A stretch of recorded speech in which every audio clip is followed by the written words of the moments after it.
Then Dr. Suvasini is here with us, and Dr. Farida Khan will lead the next session. Working on them right now. I mean, yeah, the idea was for you to get them during the course of the session. Okay, so just put it away. We'll just begin the session right now, just in a little while. You want what this? You'll get it. Just wait, yeah. Please, yeah, please don't start solving those problems now, right? How children learn, and to begin with, we will discuss what is the meaning of constructivism. And constructivism is, it is not one singular approach. There are types of constructivist theories. Before we go into the detail of these theories, we will just go through what is the basic psychological logic of having these constructivist theories. From the point of view of the discipline of psychology, what does it mean to be a constructivist theorist, and why these theories are much better than the theories of behaviorism and the theories of imitation, which often in our B.Ed courses we are taught those only. I don't know about your psychology courses, but in states near Delhi and in Delhi, when psychology is being taught, the teachers are taught Pavlovian theory, Skinner, Thorndike. I mean, is the same true of you also? Of your, okay? So maybe you'll find this useful, but this presentation useful, but it would be needed to be followed up by a lot of reading, and we'll also do one reading during the course of the session today. Okay. So the first thing is that in psychology, nobody today will agree that behaviorist theory is of any value. And despite that, in our programs, behaviorism is taught as if it is some kind of doctrine that all of us need to imbibe. And you're all familiar with Pavlovian theory? Yeah? Pavlovian theory talks about conditioning, where the experiment was done with a dog which would salivate and which would learn to salivate at the ring of the bell. And the great thing about it was supposed to be that what is a natural response, which is salivation to food, is now occurring with an unnatural stimulus with bell. And from there the logic followed that human learning can also be understood in these terms, which is the behaviorist paradigm. And this is the Skinner's, the Skinnerian box. Now, are you all familiar with this also? Suvasini, can I interrupt? Yeah. Just one comment. Yeah. It's not true that no one thinks behaviorism is not valuable, Okay. which you said. I mean, I think it's too much to discount it altogether. I think Right. behaviorism teaches us things which make us understand human behavior also, and that there are actually schools of thought within education and elsewhere which actually depend a lot on the behaviorist model to date, all over the world, not just here. So that what we are trying to do here is also introduce other models of learning, and especially the one that the national curriculum framework depends upon, which we talk about as constructivism. There's a whole session on constructivism later, but also that it's actually a very badly understood term, very generalized term, which you have to know what exactly you're talking about. When there are very different versions of constructivism as well. But the fact that behavior theory alone does not explain human learning, that's for sure. There's human learning, thinking, making meaning is much more complex than behavior theory has been able to capture. So that I think most psychologists, people working in cognitive science, etc., would agree today. So starting from there, I think in this session though, we will talk more about constructivism, going back a little bit to how behaviorism started, etc., but how we think of if children in a classroom, when they're actually, when you're trying to teach, let's say, mathematics or language or social science, what exactly is the child doing other than just being conditioned? Okay. Yeah. Okay, with that we'll proceed. Now, although I mean, I think you agree that within behaviorism, the idea of this, that is the black box, is something not to be looked in. That is an idea which is very much disputed, that we need to study much more than just looking at the behavior of the persons. We need to study what is happening inside. We need to know what is happening within this, what is happening within the mind, and how people process information, or how people make sense of what is happening around them. And that is much more critical than just looking at the external behavior. And also that is more significant for us when we are talking about teaching learning, much more significant than looking at reward punishment models. Now this is the essence of classical behaviorism, that we learn by practice, we learn by forming associations, we learn by having reward and punishment, and we learn by passively imitating. Okay, but the point is that behaviorism of this type cannot really explain, very complex human behavior which we find in our everyday life. For example, we cannot explain, even something like this. We cannot explain how chess is played just by thinking of it as a series of moves. We need to look at what is happening within the person when he's playing chess, what kind of schemas he's using, and what are the mental processes which are happening. We cannot, something like this, we cannot teach Sudoku. We cannot teach any complex problem solving through a series of rewards and punishments. We need to look at something more.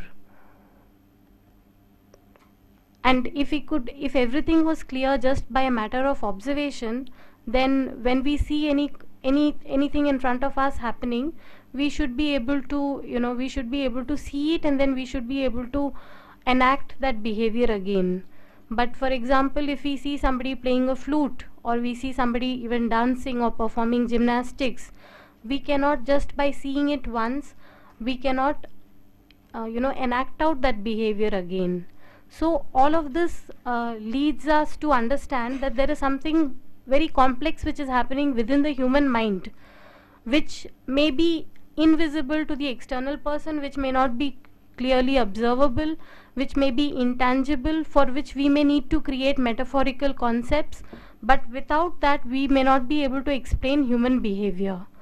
And this is where the basic logic, one of the logic of a theory which looks at internal mental processes comes in, that both children and adults, all of us actually, we are always in the process of constructing knowledge or making sense of the external world. Now, what, basically when, these are some very basic tenets of constructivist theory. One is that we rely on what is our previous knowledge to make sense of the external world, and some theories use the concept of schema. Schema is an internal structure through which knowledge is constructed. It is it is imagined that this is the basic organization. In some theories like Piaget's theory, information processing theories, talk about schema as a basic organizational structure through which knowledge is constructed and processed.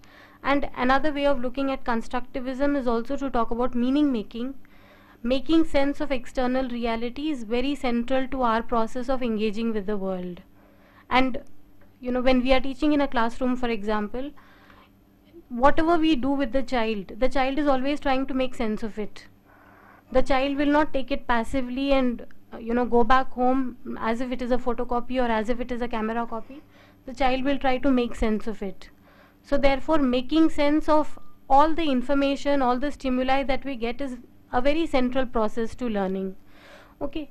Now if we look at some very basic cognitive processes, even something like perception, this is a very random image. But if we look at it, we all try and make some sense of it. I mean, we try and imagine this to be an image of something. What is this an image of?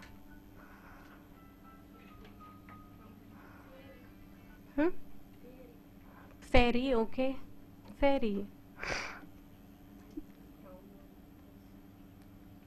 these are meaningless images which only have the quality of being symmetrical. But whenever people are given such images, despite the fact that there is no meaning inherent in it, people imbue some meaning to these images. Okay, and which tells us something about the way we process external information. We are always trying to make sense of it. We are always trying to convert it into something meaningful. Even a visual stimulus, like maybe when we see clouds in the world, clouds in the sky, even though they may not follow anything, they are just arbitrary random random images. We try and make some sense of it because of the fact that it is in our capacity and our desire to make meaning out of it. Okay, this is another example of a perception which is meaningful. This is an example where we are making, yeah. Okay, now I think you have a copy of this. Yeah. No.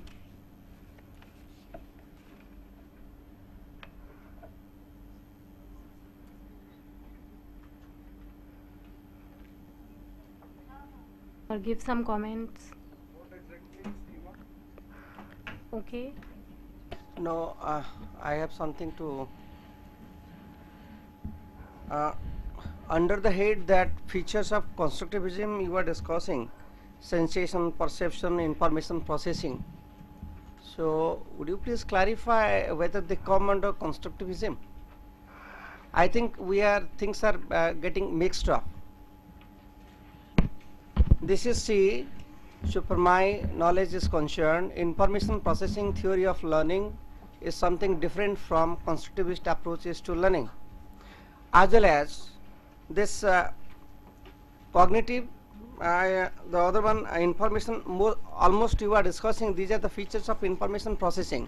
That is how a human mind receives the external stimuli and gives some kind of meaning depending upon the background experience and other environmental forces that shapes his perception. Please clarify. Okay, see, my point was that meaning making is inherent even in the process of processing sensory information. Now, you may think that it is only the higher order mental processes which are involved in constructivism.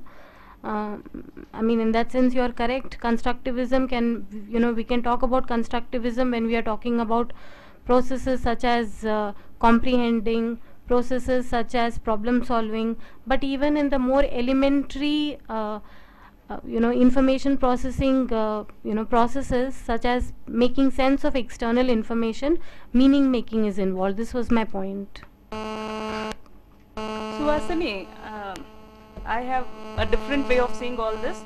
I related to my B.Ed classes, all these things. When I was taught various theories of psychology, like you discussed,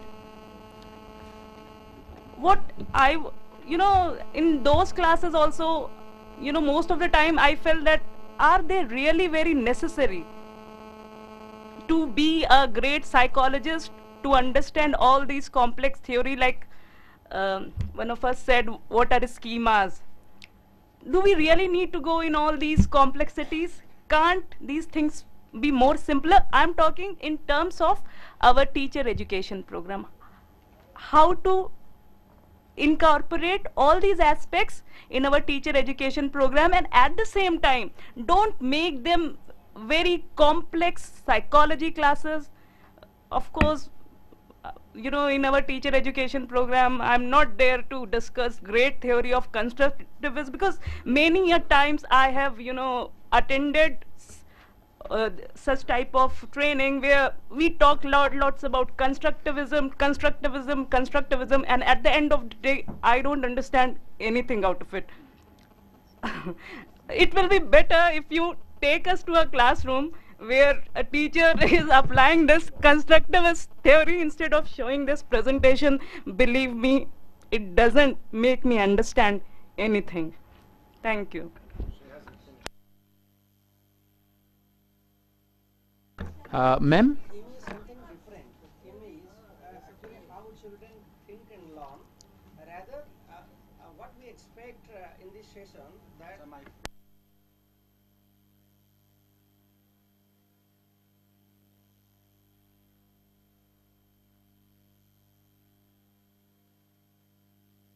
in our schools, whether that facilitate the children's learning, I mean the idea acquisition and refinement, or I mean the change in their concept which naturally they acquire, better would have been this. This is what I expect. Is there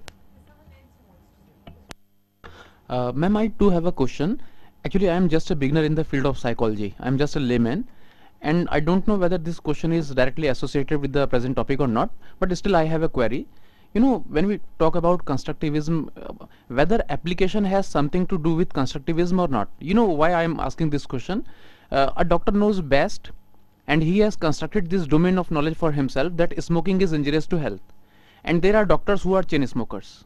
And we have number of such examples. Yesterday, Mr. Govinda, he was giving an example of one principal who was very who had a very good experience in that training, and who felt yes, all the concepts, they are really very nice, very wonderful, but when he went to his actual field, so that transfer of learning, it was not getting reflected.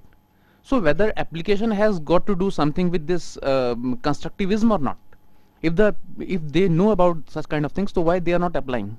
Thank you.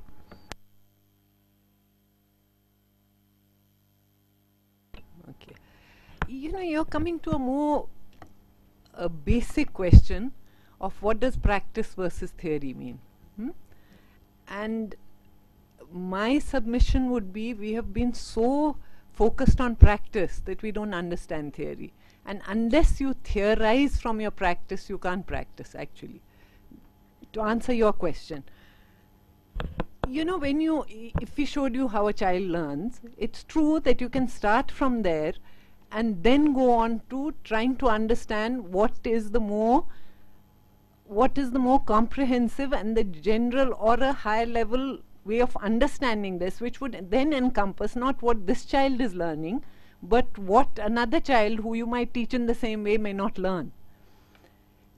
The theoretical plane, when you go a little higher than just looking at practice, is to bring together your ideas of practice so that they can be put together in a way which explains more than one particular case. You are very right. I really, you know, without understanding theories, we cannot practice it. It's very much true. Let me just finish. Just put off the mic, because otherwise the noise gets too much. I'm just explaining a larger thing. It's not just theories. It's not the question of learning behavior theory versus constructivism versus some other theory. That is the problem with our teaching for a long time, is that we actually learn them as theories. What we want to do actually is to understand the theoretical impact of what we are saying. It doesn't have to be one theory. Constructivism is not one theory. Constructivism is a lot of theorists, you know, who actually think in similar ways and have slightly different versions of even that thinking. Constructivism is a way of understanding how children learn. Okay? It's one way of understanding how children learn. The fact that, you know, if you're saying that, for example, information processing is a different theory, are you saying it is constructivist? Now, it obviously means that there are some blanks in the way these things have been, you know, internalized by you, because information processing is again another way of understanding how humans process information around us and make meaning of the world. So for information processing to be constructivist or not constructivist, I mean, constructivism is something that other people might, some people use the terminology, and you can take your thinking from information processing fits very well into the idea of constructivism, but there may be other people who think of themselves as information processing theorists, and may not completely agree with only constructivism is the only way of learning. Okay, so if you are to understand, I mean, the idea of the session was true that you want to look at, you know, what children do in a classroom, how they learn, but it's not the processes of what Suvasini was asked to do is not to show you a procedure of what can happen in a classroom, and that's how a child learns. The idea was to go to the larger the domain of thinking that exists in this field today, because in fact cognitive psychology is one of the domains within education which has had so much research. The whole cognitive science area has had enormous amounts of research in the last 50 years. There's just plethora where we have really moved from trying to understand what the child does to actually being able to document exactly how it's being done, what are the processes. It's a little dense, it's true. It's not something very simple which you can just say 1, 2, 3 and we've understood. It needs a lot of reading. There's a lot of writing in this field. There's a lot of empirical work in this field, and there's a lot of new understanding in this field. One of the things we hope you will do, and I think ASU seems to have a good grasp on that, is actually the fact of how to understand learning and what could be the present ways of looking at it. Nobody is asking you again over here to say that this is the best way and this is not, because in fact that puts a stop to any further learning. Once you know the best way, you will never look at anything else. What we want to do here, and I hope you will do in the next 3 months, is look at as much information as you can absorb, take it in, don't negate it before it comes to you.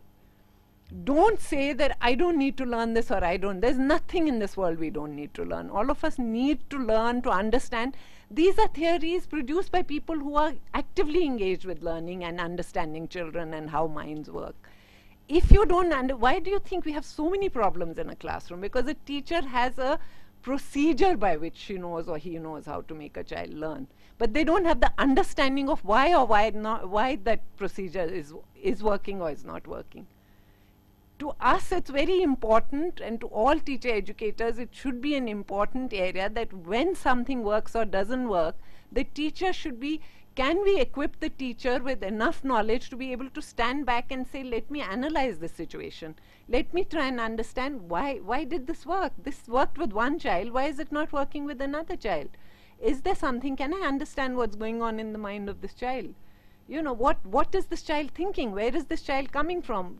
Can I bring in some of my knowledge that I've read and talked about, or the theories I know, or some of this theoretical material that I have been reading or engaging with or trying to understand myself, is it in some way going to help me understand this case? And that's what your endeavor should be. It's not that you'll have 3 lists of to do and not to do, and that's what you'll come back with, and then you know what to do and what not to do. There are no such tricks in education.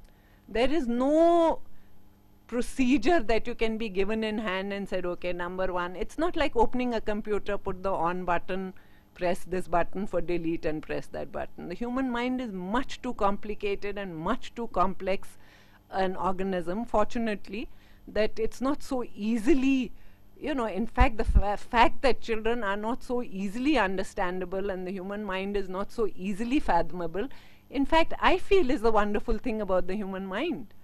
That it's so full of surprises, it is so creative, it can be so different in diverse situations. That's what gives humans that, the special position of having a mind which can be rational, which can be so abstract at times, which can be so practical in certain situations. And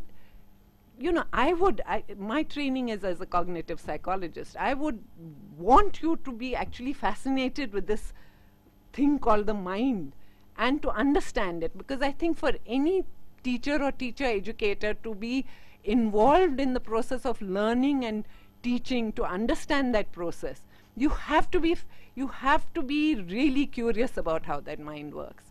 And there are no easy ways of showing it, in some very simple way what that mind works. To understand things, you have to go into slightly more complex ways of looking at it and some complexities of how it works. And you might have to make a lot of effort for that. And I hope you will.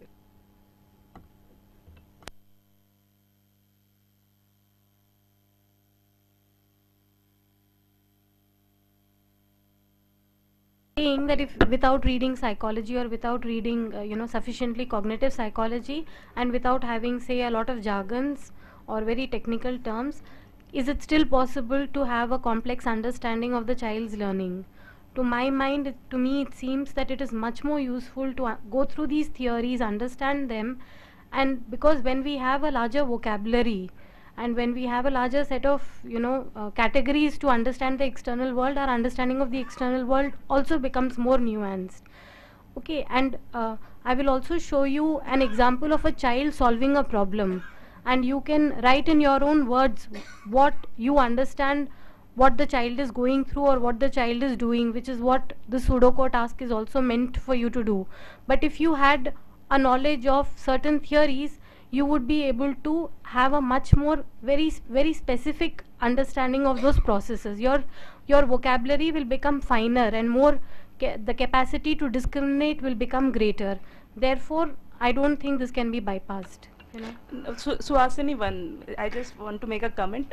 I didn't mean to say that we don't need to teach these things. I just meant to say that it's not taken, in that manner, and most of the people don't use these theories in practice. They are just learned theoretically. That was my point. Okay, I on the other hand want to say something. Actually, it is all in practice, because in our everyday life, when we are trying to make sense of anything, it could be why we missed the bus today, something as silly as that, or it could be why we didn't do well in the exam, why we had an anxiety attack. At every point we are always trying to make sense of it, and when we try to make sense of it, we are using our prior knowledge, our prior schemas, our background, everything comes into play. So in a sense, we may or may not use it in our practice in teacher education, but the fact of the matter is that as human beings, in our everyday conversation, this is a reality. Like if somebody says that this accident happened to me because I didn't pray to God, you don't tell that person you're a silly person. You understand where he's coming from and what kind of ideas are informing him. So if we take this to be a very a crux, that whatever happens to us, we try make sense of it. This is also a part of the logic of constructivist theory.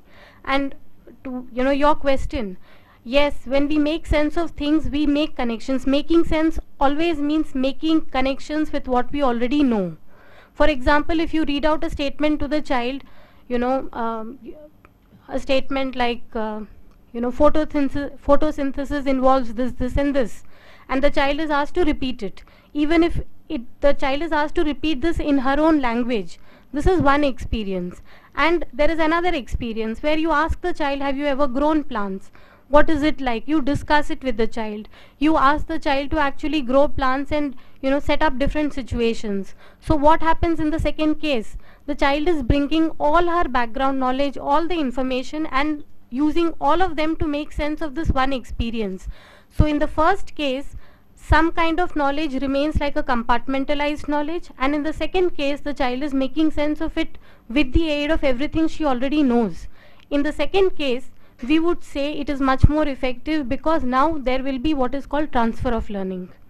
The child will be in a much better situation to make use of what she's learned in school outside the school, and to make sense of it in different situations, apart from, this is not rote memorization, this is the opposite of it, this is comprehension. Okay. Now, excuse me, ma'am, here, right side. Ma'am, when you are talking about the constructive knowledge, here I would like to add you that in our epistemological situation, there is two factors. There is a sensibility and there is categories of understanding. And sensibility and understanding are the two factors that constitute our knowledge situation. Sensibility comes to us through the space and time, and categories of understanding are applied to it. And these processes are going through the schematism. Schematism becomes our knowledge, synthetic a priori knowledge. That is the scientific knowledge. Okay. Suvasini, 1 second. Can I just request everyone, we are all teacher educators and academics at some level, can we go through the presentation, let it get over, you take your notes, take down questions, you can contest anything, there's no problem. In fact, that's part of the ways of learning, is actually, if you actually ask a question directly, it will probably make things clearer to you. So let's Suvasini finish her presentation and conduct it as it is, and she can open it up to questions when she feels is the right. Yeah, and please contest, because that makes me feel I'm on familiar grounds. Because teacher educators are always contesting, you know. I mean, they are always raising questions. Okay, you have this, you have a passage, read the passage and try and, you know, try to recall the text. I mean, turn the page over. It is it is a small activity. You can spend about 1 minute doing it.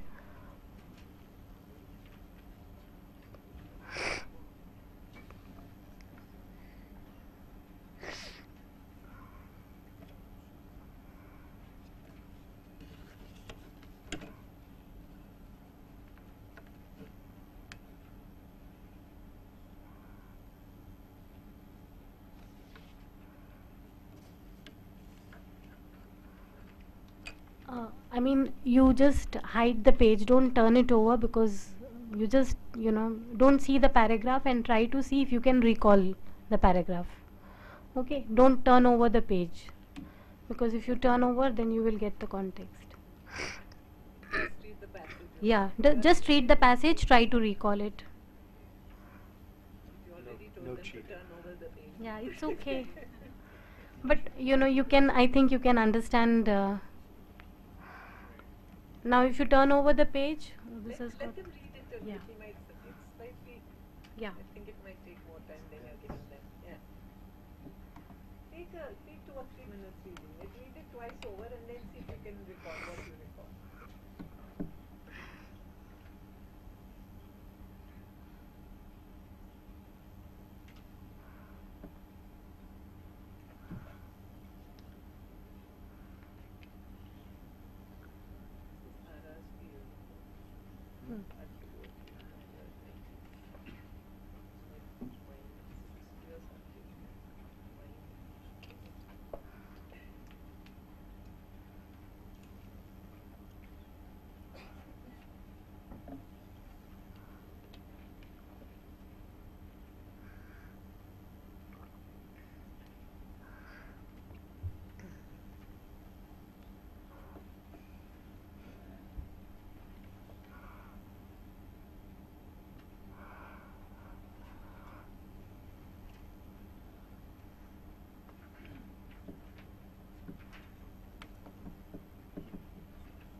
You, is it difficult to remember the paragraph?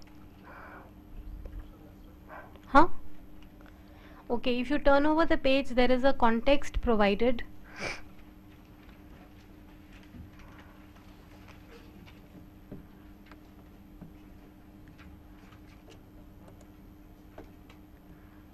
I mean, I like to repeat this. I think in your sheet, this image is vertical. Yeah.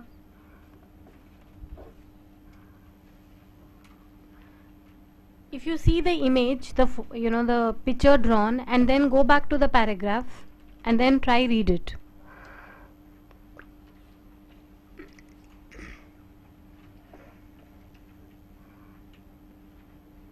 It's very funny. The high-rise building with this person Yeah. outside.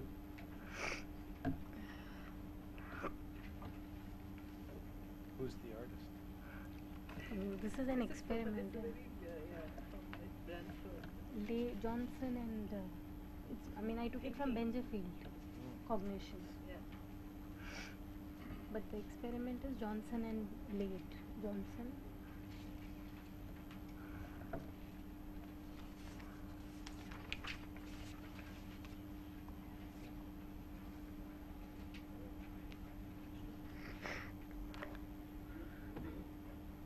After you see the image, can you make sense of the paragraph? To some extent, okay.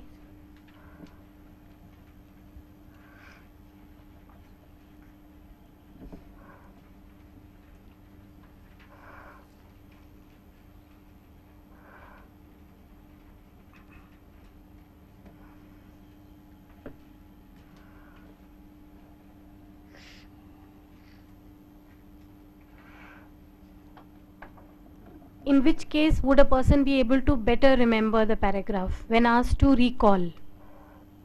In the first case or in the second case? Why is that so? Okay, there is a situation, therefore you are able to visualize. Okay, and okay, your visual sense, it's only the visual sense that is involved in both the cases.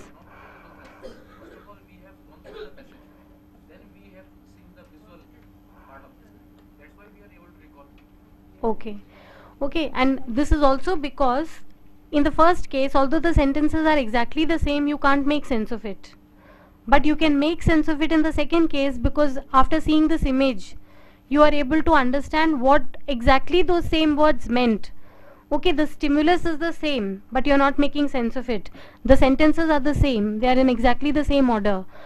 You can understand each and every word of the paragraph. It's not as if the English is unfamiliar to you, but you can't comprehend it. But when you're able to comprehend it, when you're able to make sense of those words, the recall is much better. Okay, what does it tell us? Is the emphasis on recall or is the emphasis on comprehension? Because this gentleman said we're able to recall it better, and this I think is somehow an important part of the experiment. Even in the second case, we can recall the things, but to a greater extent, we can comprehend the things with the help of the visual. Yeah, see, when you're able to better comprehend, you're also able to better recall. That's all. Comprehension is an essential part. You know, if you say me, okay, now you have to recall these lines, these passages. Now you have to recall and now you have to tell what the lines are. So I can explain the things, but I cannot repeat the lines like voice. Recalling is, I think, something. Okay, then the emphasis is on comprehension, not on recall. It's on comprehension. Okay. The emphasis is on comprehension. If you see the visual, you are able to comprehend the text much better. Yeah? Just to add to it, sorry Suvasini, I shouldn't interrupt so much. But you know, it's not question of visual, it's not just the two senses. Of course we sense the world with all our senses, and the visual image here is only a shortcut to the explanation. It's just quicker to see the image.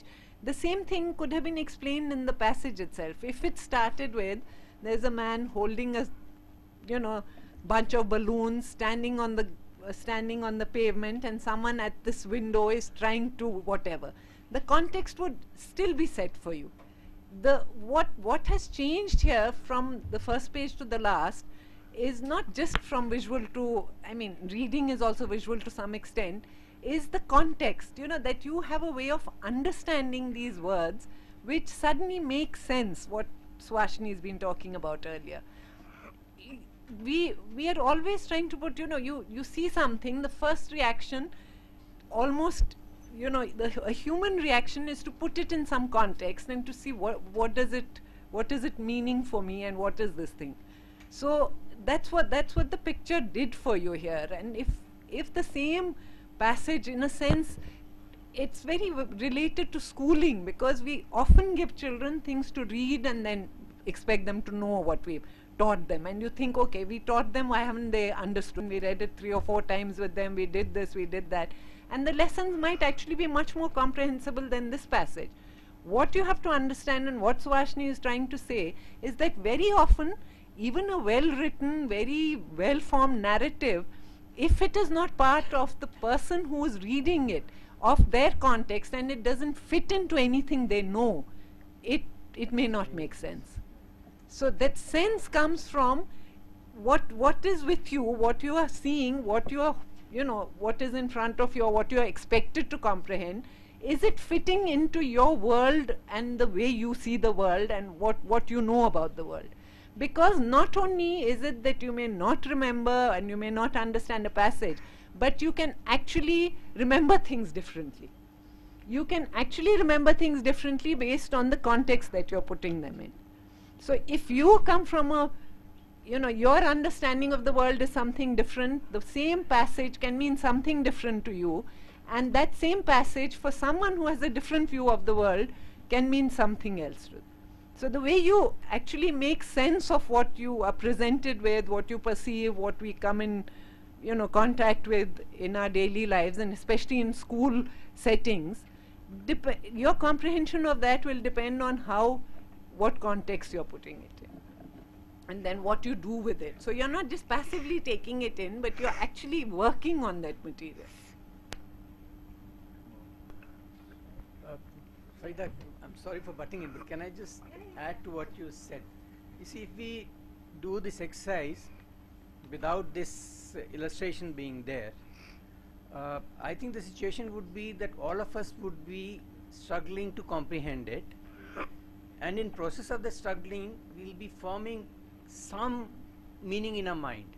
It won't be that we are not able to make any meaning, except that the meaning that all of us will be forming would be individually probably very different, and if then you ask everybody to draw their own illustration of it, you'll get a variety of interpretations which will reflect the prevailing schemas in each individual's mind and how they're applying it to this para to make meaning.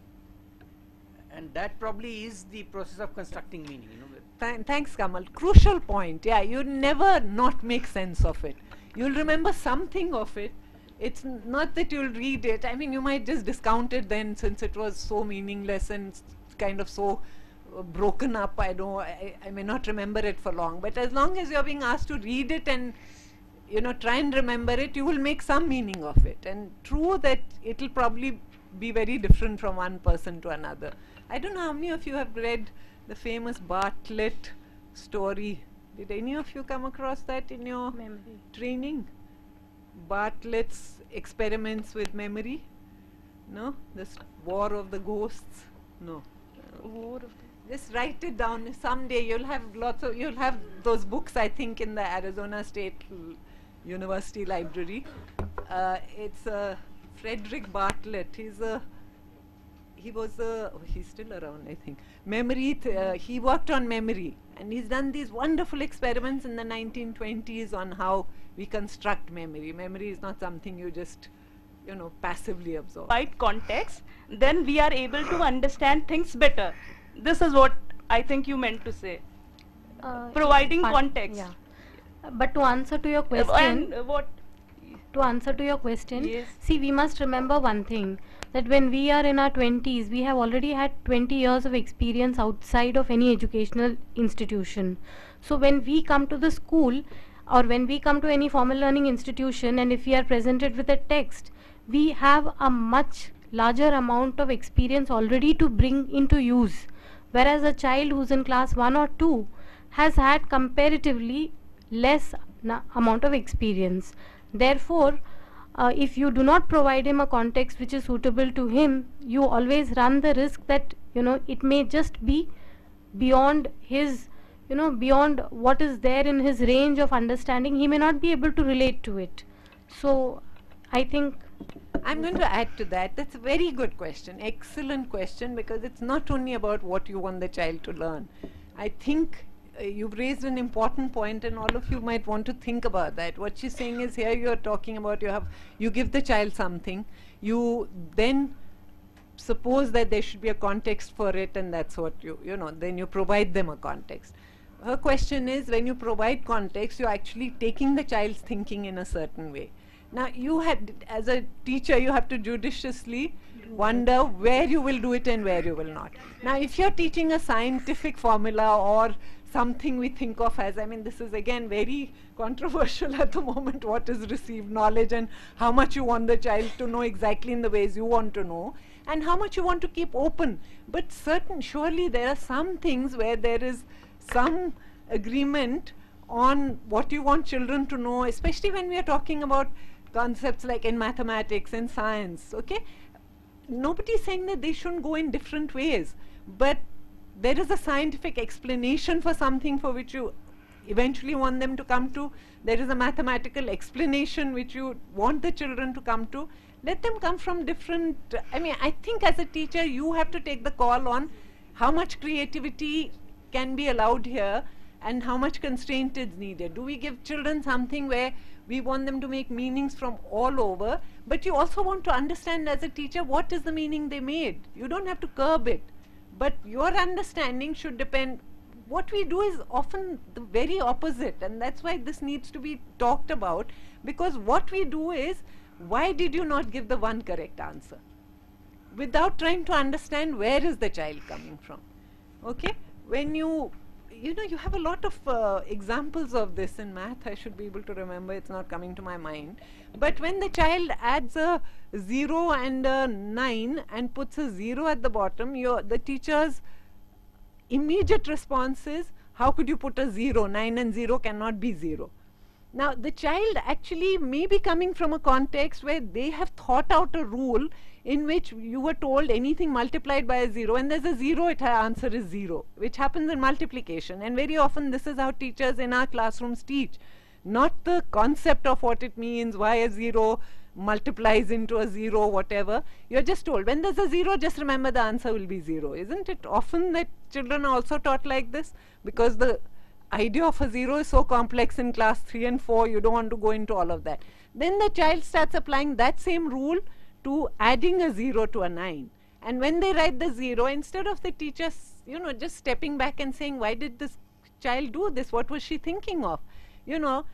Can I understand the context she's coming from? And then use that context to help her to understand why a 0 added to a 9 does not become a 0, but a 0 multiplied by 9 becomes a 0. I mean, that's a much better way of understanding the child than just saying, okay, this is the correct answer. And that's what happens usually.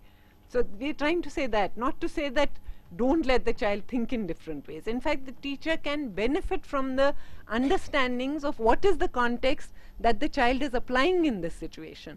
Why has the child done something? And instead of saying they just don't know, you have to try and think, what do they know which is making them understand this in a different way to what I want them to know and understand differently.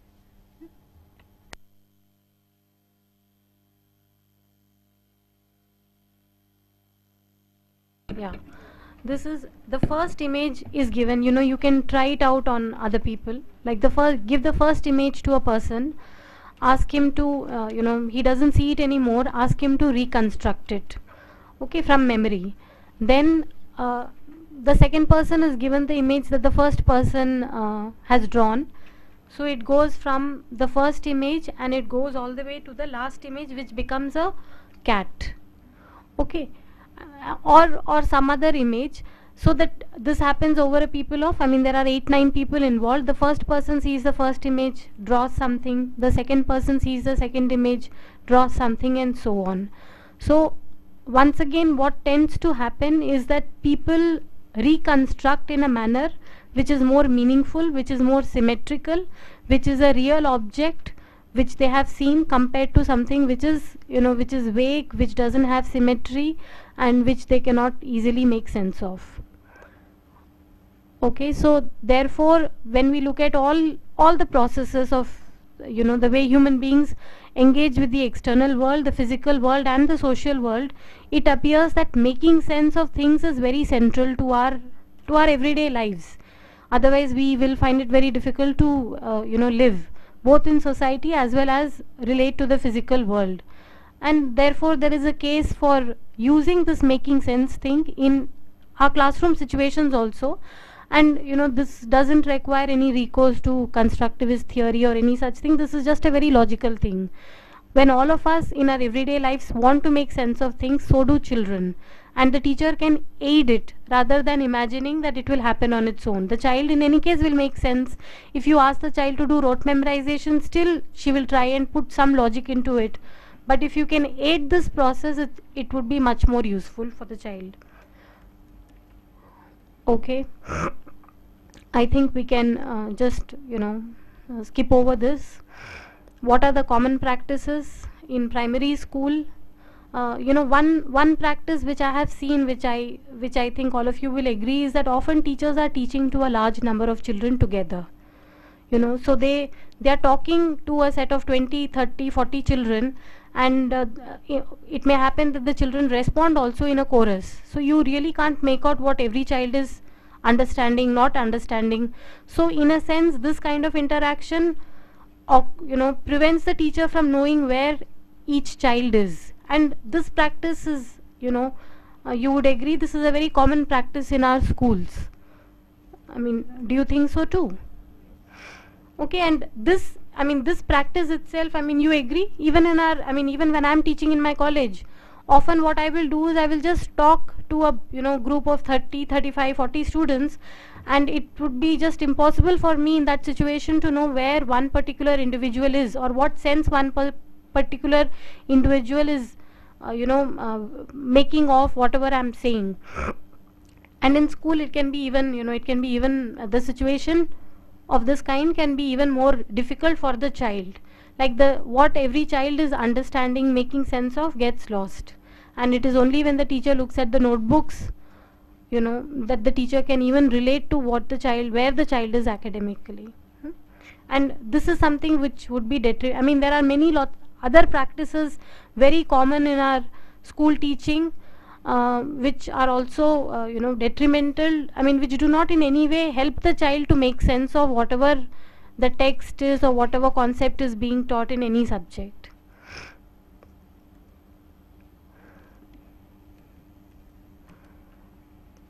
Okay, actually there are two more activities which are here. One particular activity, have you, before we do this, you have a sheet in which some questions are given. Okay, the basic activity is you read the questions and then you turn over the sheet and do the exercise. So you read the questions, the instruction is given there on the sheet. You have to read the sentences. Why don't you just read it out to them? Should I read it out? Yeah, listen to it, go over it with your thing, and then they can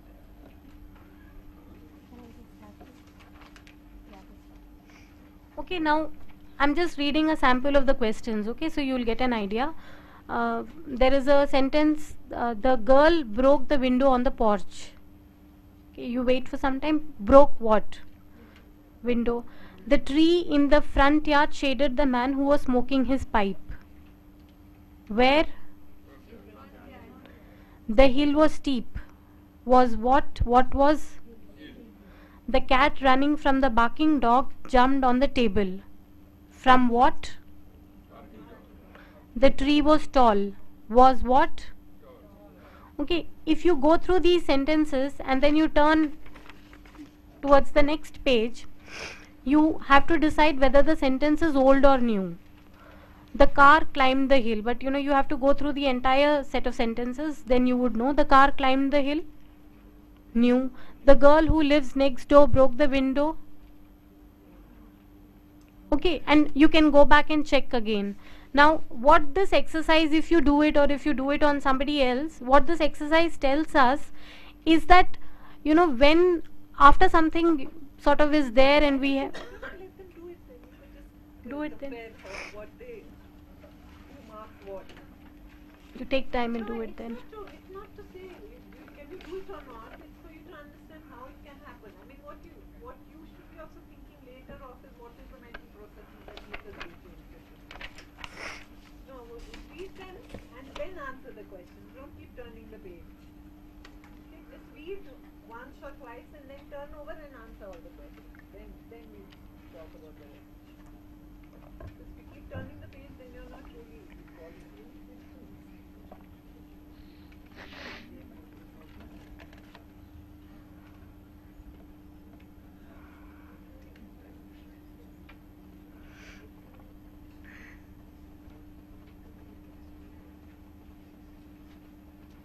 You have to do it individually, no? It's not a group task.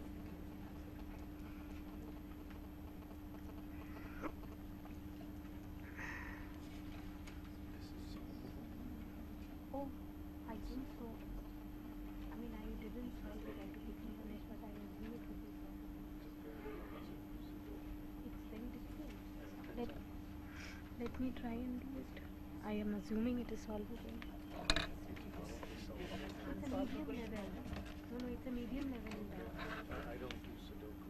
Okay, here actually I suppose everyone does it because maybe a lot of people do it. Yeah, it's popular. So let me try and do it.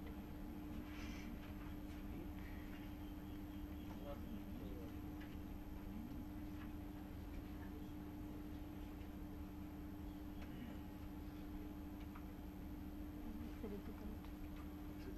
Yeah.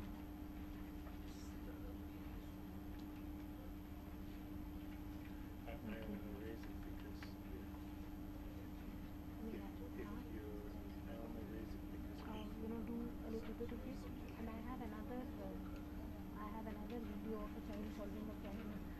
So maybe we can see that. Because there's two here. No, here. Is there a writing check here? It could come here. No, it cannot come. No, it could come here. Oh, it could come here. Yeah. It's not a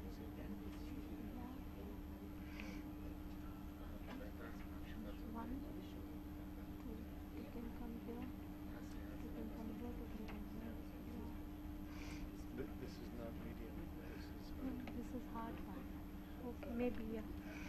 So maybe they can do this later, and I'll give them give them this one.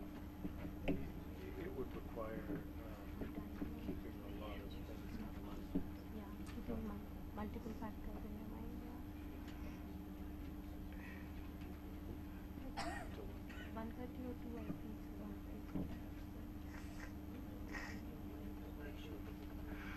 Yeah, can we discuss it? So what happens when you're trying to answer the questions on the second page? What, I mean, not about how many answers you got correct or wrong, but when you answer the questions on the second page, what kind of, processes happen? What happens?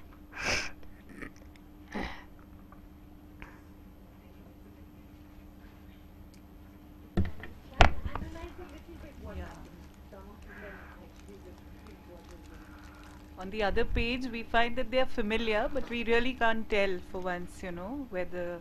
And then we realize, ki chalo, ye to, we've constructed a new thing by ourselves. Okay. Yeah. Okay. I think So that answers.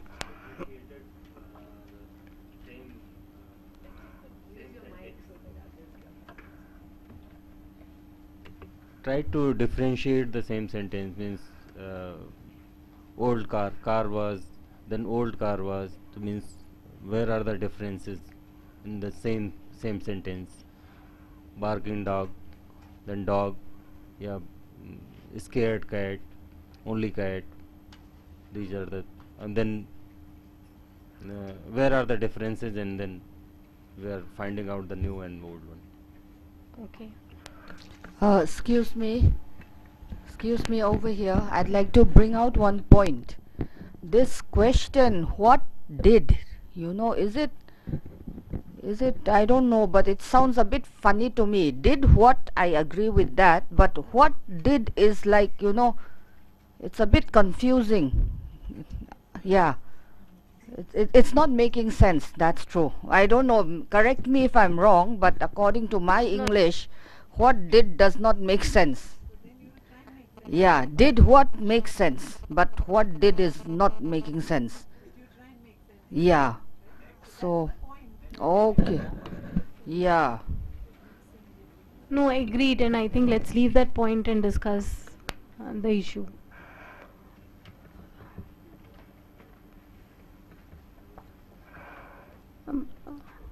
Okay. Here. I don't have a sheet. But what I think, actually, just a couple of clarifications to just explain to you why this, if it's in the same format. The point is to, generally we think that memory is something that reproduces what you have been given, okay? Now, ideally speaking, if I said the car climbed the hill, what was it? The hill was steep, the car was climbed somewhere, no? That those two. What will happen in your own mind, the processes that tend to happen, not always, and every person reacts to it slightly differently. That was the idea, to see how many differences we get here and what kinds of things you put together. Very often in a quick experiment of this kind, if I read all these sentences and turned over, there are some of them I would remember exactly as they were, and a lot of them I might mark that I had read, whereas it hadn't been exactly that sentence. The point that is being demonstrated, these are experiments that have been done in psychology and cognition and on hundreds and thousands of subjects. So there's very overwhelming data to show that people actually try and construct some, put together the thing, make some meaning. They won't say, oh, I can't tell, I can't remember, and I don't know if this is new or old, because I haven't remembered well enough and I didn't memorize. What most people will do is put new or old. They'll either remember it as having been there or not being there in a general way. By you make a general sense of it. Yeah, there was something about a cat and something about a car and a hill. Yeah, that sentence would have been there. I mean, it's exactly the demonstration of the same thing, that you have a general idea of something. You try and put it together in a way where you can actually then make sense of it. You construct an image in your mind and then keep it with you, okay? As opposed to the fact that there's the theories of learning, in a sense, when we talk about learning theories and behaviorist theories, they would say that if you have read a sentence and if you have learnt it, you would remember it in exactly the same sequence that you had learnt, because the reinforcement theory suggests that you remember things on the basis of, you know, stimulus response, all of which would act in a certain way, so you wouldn't change the sentence later. You would have exactly, you would either know it or not know it. That's the difference. And I think it actually sometimes falls flat within the Indian context, because we never think of remembering as exact remembering. Most of us are always making some kind of general sense. In our education system, we aren't even that exact that, okay, if you learn something, it has to be, you know, there are certain things that are very exact and you have to know exactly what you've learned. We tend to be much more lax about it. Okay, if you have the general idea, it's okay. So it's culturally something that I've discovered through years of teaching, that if you actually give the same example in an American setting, it ma'am, at once. excuse me, ma'am, this side. I Very think, much. yeah, if we had the eyewitness testimony kind of a thing over here, it would have been a better example, because this doesn't kind of go with our culture as much. Yeah, yeah.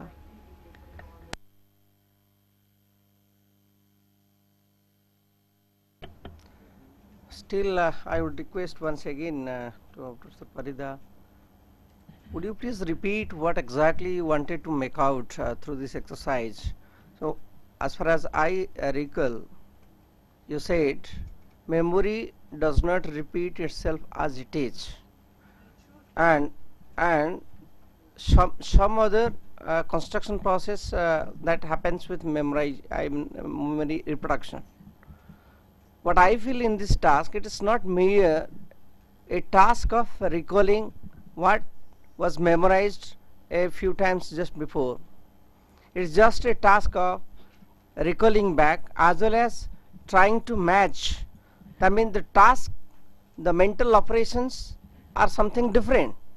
So I am not able to agree that memory does not reproduce itself. Something exactly I am not able to make out what exactly you want to make it. Please specify.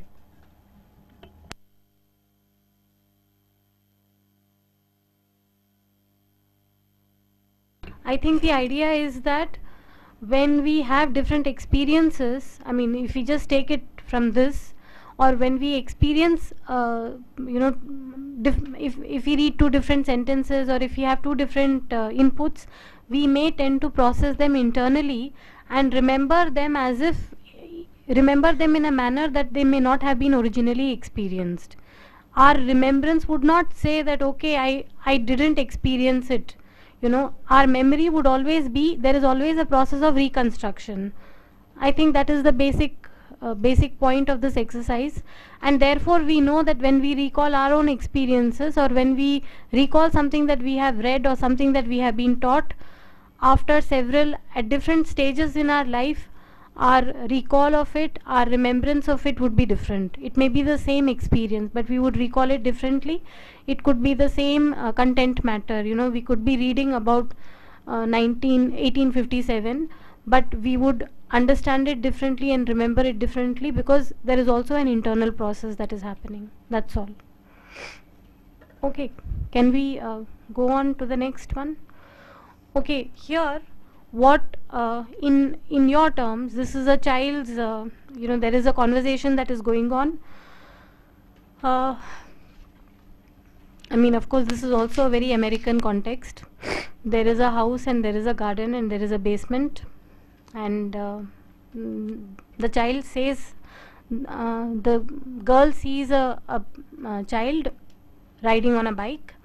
The child tells the father, would you unlock the basement door? The father says, why? She says, I want to ride my bike. But the father says, your bike is in the garage. But the girl says, the socks are in the dryer. So can you reconstruct what kind of thoughts may be happening in the girl's mind, as a result of which she gives this answer, the socks are in the dryer?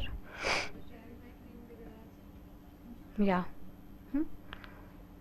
So what would she be thinking? Like, if you can make a, you know, a sort of flow chart of what thoughts she's having. Huh? So she is thinking, I want to have this, I want to have my socks. The socks must be in the washing machine and the dryer, and the dryer is in the garage, and therefore I want to, sorry, in the basement, and therefore I want, you know, to open the basement door. Okay. Now, if we look at any theory, any constructivist theory, and just from our point of view, I mean, if we don't know enough psychology, or just as a teacher, when we enter a class and the child gives a certain response, it is our responsibility to imagine what are the processes which are happening behind that response the child is giving. And if we are aided by psychological theories, our understanding may become more acute, you know, it may become more sort of clear, it may become more deeper. But even as, you know, teachers, when we interact with children, we can try and understand what is happening in their mind. Okay, there is a Sudoku problem that I have given, which you can try and solve, but you know, but I think we can do this later. I'll show you a video now of a child solving a problem. Okay, this is a maze problem, and this has been done by a BLH student of second year as part of their paper. Okay, this, and she has done a video recording of it. Now, if you look at this child, the child is not able to, I mean, you see, she'll explain it. If you look at this whole process, she has yeah, fine, see. You have to take Can man A to house A, man B to house B, man C to house C, and man D to house D, and similarly man E to house E. The condition of the puzzle is, you have to use only one block at one time, and if it has been used once, it cannot be used again by any other person, and all the blocks are to be used. Have you understood? Yes. Let's start it.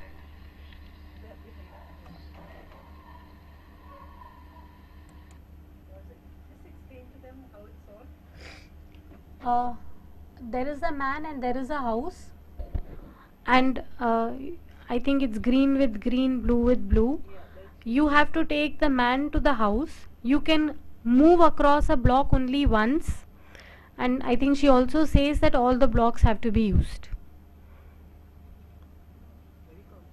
Yeah. Acha, you cannot use a block twice. Okay, you can't cross. Yeah, one square. Yeah, you can't cut it. You can't cross it. You can't have two lines in a block. That's all. Yeah, and you can't have two movements within the same block. That's all. The man has to move to that house A. He doesn't have to move. You have to draw a connection. Line draw करना है. It's a maze. The line of how that person, the green can get to the green, the blue can get to the blue. You will, yeah. But without crossing each other. Yeah. Or Without twice crossing, over the same. you can't use a block twice. Yeah. Fine. Block meaning square. Square, sorry. Yeah, Square, block yeah. doesn't go in She's saying square, yeah. Square. Yeah. That's a game. That's what the child is asked to solve. Very complicated. If I was a child, I'd say, I don't know what you're saying. Well, the child isn't Very bad instructions. here. So that tells you, I mean, that makes you understand. Okay, see, now as an adult, we finding it difficult to understand the instructions. So let's see anyway. Let's try and see how they solve it, then we know. I think basically that you have to take each one. It's like those problems of matchsticks. You can only use once and you can only use one. It's like a maze. So it's a maze where all these squares outside the board have to get into their respective colors without anyone crossing any other, and probably the most economical, because otherwise you can go right round the there, the child is doing it.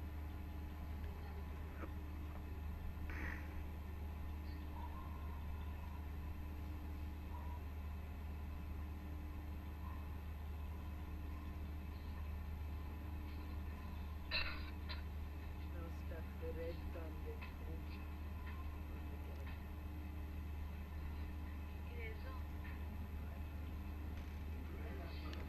get it now? It's not blocked off so that the red has no way of getting to the red.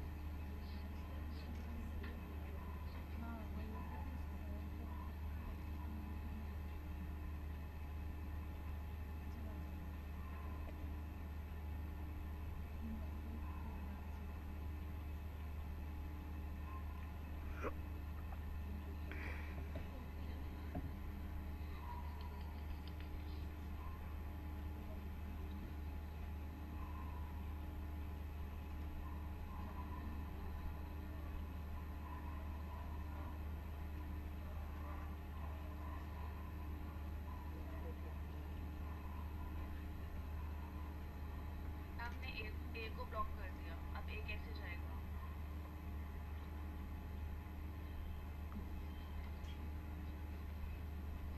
Now you understood, no?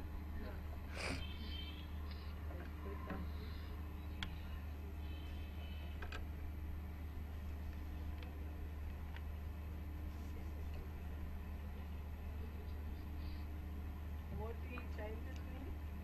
What age? 9 years. 9 years.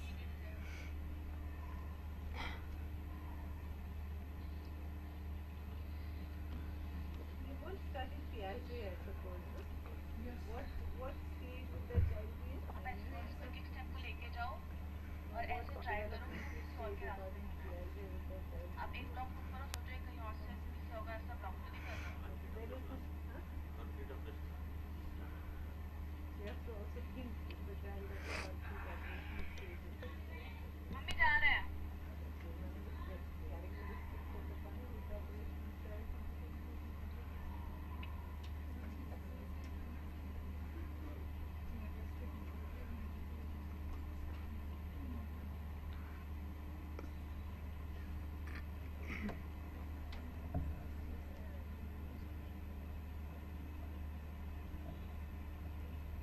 See, the idea for you is not so much to think of the correct solution, but where is the child? What is the kind of thinking the child is doing when they're doing it? And what is the kind of thinking they are not doing?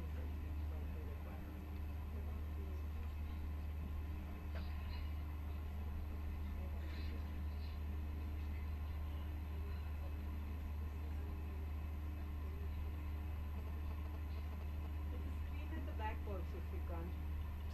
People there might be having a rough time looking at the screen.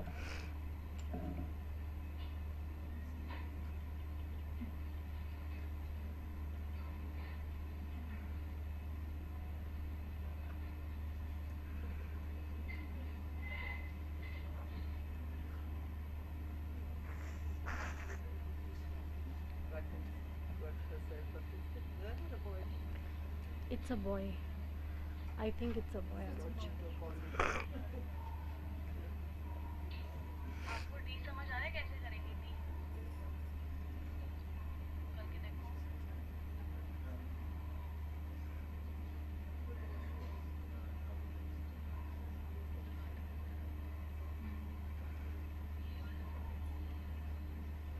सी कैसे करोगे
No. I think he doesn't. Or wait. I think she helps him a lot and then he's able to do it.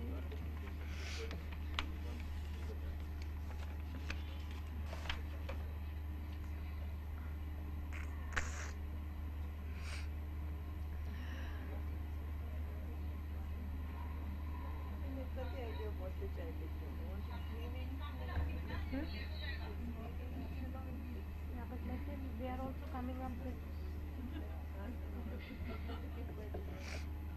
Yeah, what I mean, what is, if asked, what is the child's, what are the child's mental processes? What are the things that you would like to list? Can anyone suggest what the child is? Someone here did say something. Yeah, This one, trial and error. trial and error. Okay. Anything else?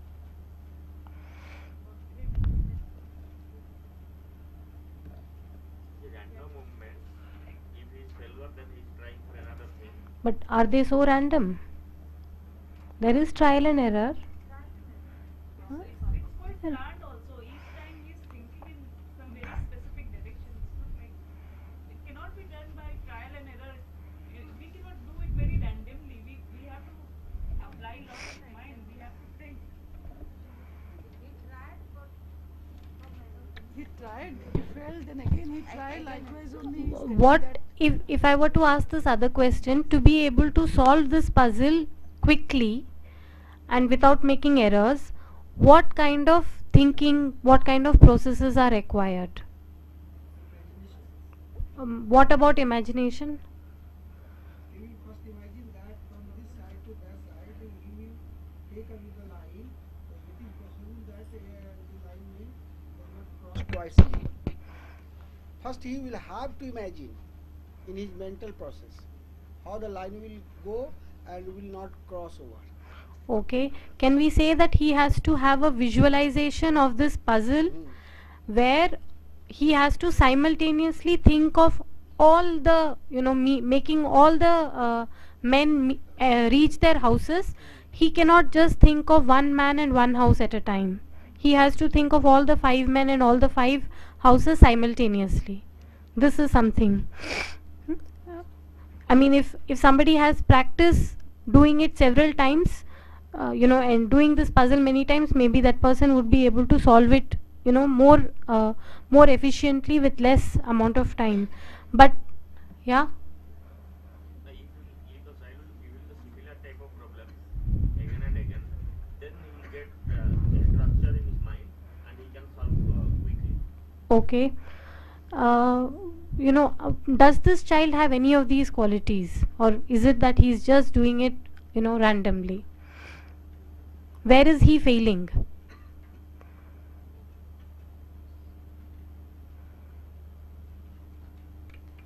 In his perception, actually he doesn't actually visualize all the situation, and his perception is not very clear.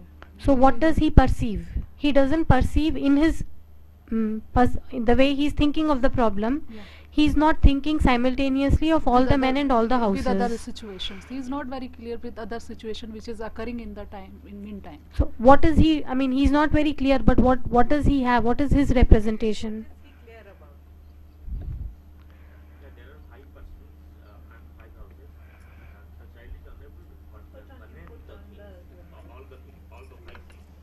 So first he is trying for the child one, person one. He will go to his house, but he is not connecting the persons B, C, D, and E.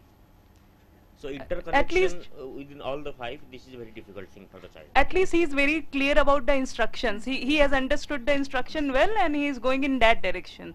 And nobody can imagine all the things simultaneously, and Yes. not even an adult can do it at It's one very go. difficult. It's So he is going in right direction. He has understood the instructions well, and maybe there is no magic of doing this. It's only lots of practice. One question I want to ask here. 9-year-old. 9. It's a difficult. I see with respect to the task and the child, I see the child is supposed to be engaged in a holistic thinking that is demanded out of the child. The child is engaged in a problem solving task, and the child is supposed to visualize all elements that is linked with the task and the goal. The child is not able to either, I'm not very sure whether he has identified the elements embodied in the situation in the problem task and link them up with respect to the goal he has to, that is reaching the house. So these are some of the, task or step task or sub task that is involved in the larger task. Somewhere the child is failing, and I afraid the child is still not in a position to visualize all possible elements in the situation. That's why, and again, the kind of task I afraid that is given to the child with respect to the mental maturity, that is the kind of mental operations that is demanded of the child, whether that matches with the developmental stage of the child. This is my observation. One question I wanted to ask, first of all, it will help for a teacher or for a teacher to understand and be able to describe what mental processes this task involves very clearly, and what is it that the child is able to do of these. Like if we can list 3 mental processes to be able to simultaneously imagine all the 5 men and all the 5 houses, to have a visual representation of the board very clearly, to plan. These 3 tasks are required. Now of these, if we can think, the child, and of course very basically to understand the instructions, we can see the child understands the instruction, the child has some degree of planning, it is not a random movement, but the child is only doing one man and one house at a time. The child is not, when he is doing one man, connecting one man to a house, he forgets the other 4. He is not able to simultaneously think of the other 4. Therefore, his lines are crossing each other. Now, the one question that I want to ask you, as an adult, if you do this task for the first time, this is a maze task, will you be able to do it well? Okay? Or does it depend upon a lot of practice in this context? I mean, is it that a very young child also, given lots of practice in doing these kind of puzzles, maybe even 6 years, 5 years, would be able to do it? Compare this and to an adult who has never done these, puzzles ever. Would the adult be able to do it, of these?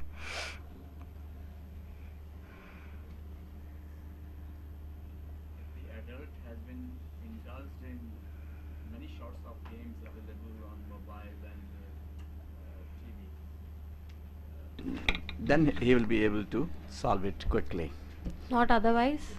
Otherwise, he has to bank upon his memory experiences, past experiences that he has none, then in that case only with trial and error also he can solve it, but it will take time. Okay, somebody else? See, it's not a question whether practice, no doubt. Practice certainly will affect the performance, the age or the speed with which the child will be able to solve problems, of course with similar tasks. But here the basic question, that if we are teaching the child problem solving processes, the issue is something different. And here, suppose I would be the teacher with this child, then I would rather concentrate where, in which subtask or in which sub processes the child fails, and my task would be to help the child to acquire that soft skill. It's not a, I don't link it up or relate it with the practice.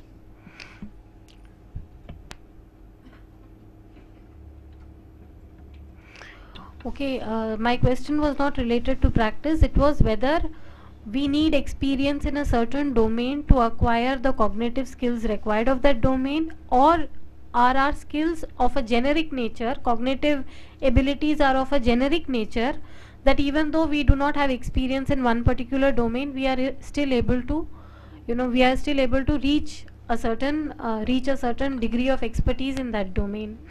Okay. And I mean, this is where, let us say that Piaget's theory, which talks about a maturation where the child's maturational abilities in all, the child's cognitive abilities in all the domains would be similar, would be different from a theorist, would be different from an information processing theory, or maybe from other theories which talk about domain specific ability.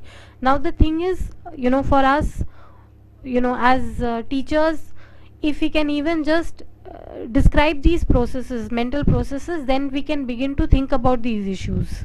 Okay, and one thing is that problem solving is actually not taught in school. Okay, another question to think about is that what are the processes, what are the cognitive processes in general life we acquire?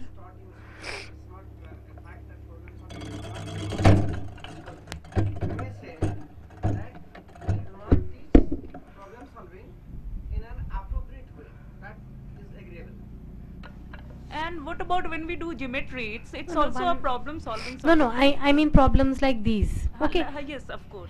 I mean problems and puzzles like these are not directly addressed in school.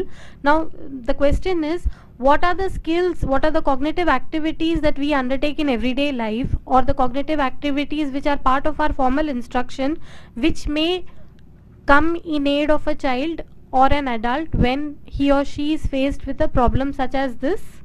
Okay, where that is also a question to think about. Okay, because it does happen that cognitive skills that we may acquire while answering questions like summarize a text, or while solving arithmetic problems, or while planning systematically an experiment, are also going to be useful to the child in other spheres. I mean, transfer of learning happens both in terms of content as well as the cognitive skills that we acquire. Okay, but would you like to say something? Just to add just to this problem, for example, the idea of presenting it was that, one, when you see a child doing something, and as a teacher or someone who wants the child to learn, switch off the mic, yeah.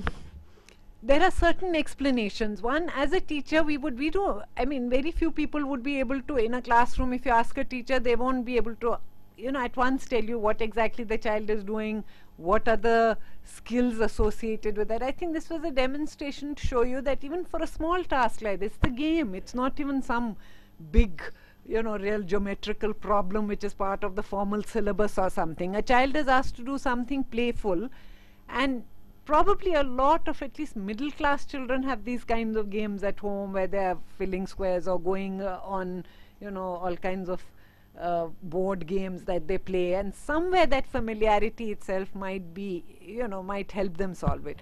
The idea is that as a person who's observing a child and child's learning abilities, comprehension, how can one analyze this? How can one use it to actually understand the processes that children use in comprehension and understanding?